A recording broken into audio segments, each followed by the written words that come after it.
आप सुन रहे हैं राजेंद्र सिंह सिरिंगबेड़ा की शानदार प्रस्तुति सिंगर रामजीत सिंह डोंगी झरिया की आवाज में। Recording star music studio Simdega.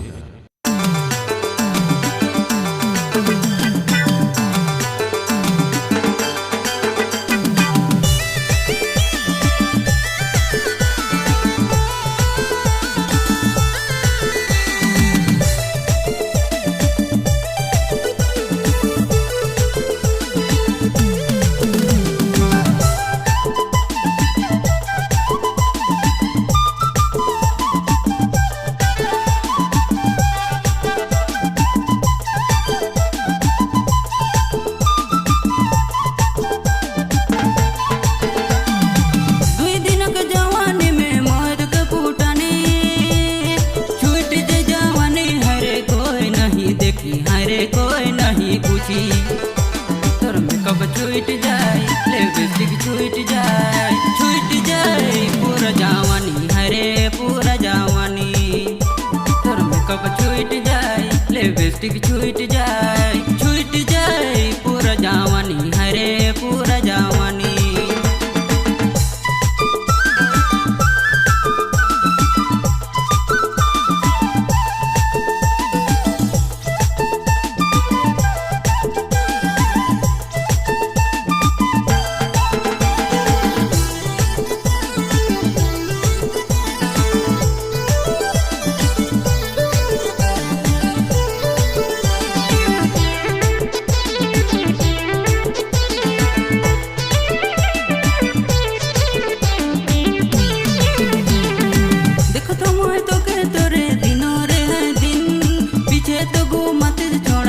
के पाटा थी मेरे एक के हाटा थी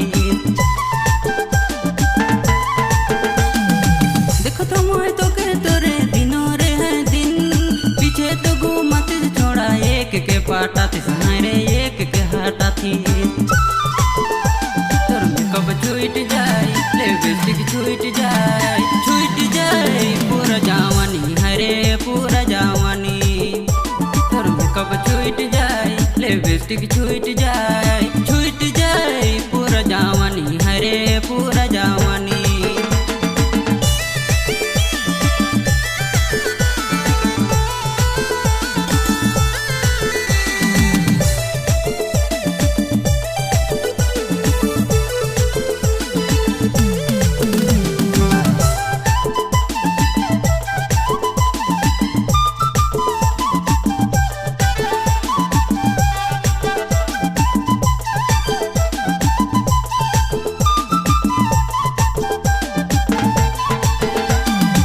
तोरा सुंदर चेहरा में नारे तू इतरा ज्यादा दिन रही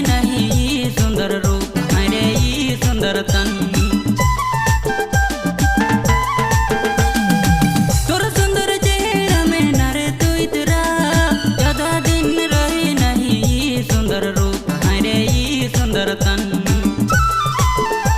तोर में कब छूट जाए लिपस्टिक छूट जाए पूरा जवानी हरे पूरा जवानी तोर में कब छूट जाए लिपस्टिक छूट जाए पूरा जवानी हरे पूरा जवानी।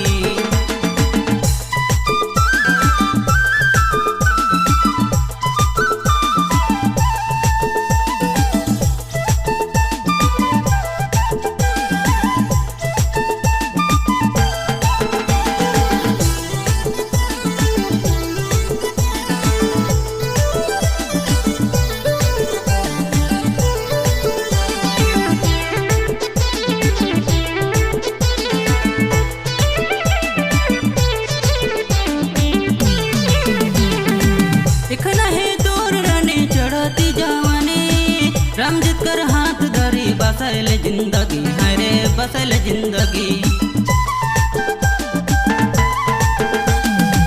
इखना है तोर रानी चढ़ती जवानी रामजीत कर हाथ धरी बसल जिंदगी हरे बसल जिंदगी